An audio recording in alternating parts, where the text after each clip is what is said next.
with the Rougeau brothers in the WWE is against the Rockers, of course. What a great time we had with them. Jimmy Hart was involved with that in the famous The megaphone. Wasn't that something? Yes. And the 1 hour matches we had, the Yes, marathon match. It's incredible. We had 1 hour matches overseas. We flew over to Washington, D.C., had another 1 hour match, 2 in 1 day.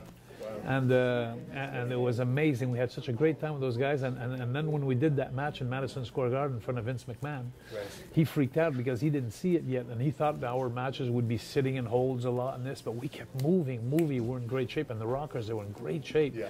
And it was so funny because after the hour was over. It was like 5-5 in the victories during the hour. So then we'd get out of the ring and I'd go take the microphone as a heel.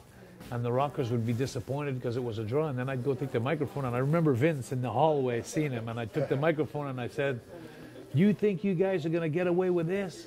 I want overtime." And it was wild. Then we get our ass whipped. Yeah. And then the Rockers would win. But like an hour and 7 minutes we'd go. Right, which is incredible. Which is incredible. You enjoyed it. It sounds like you enjoyed it. No, very much so.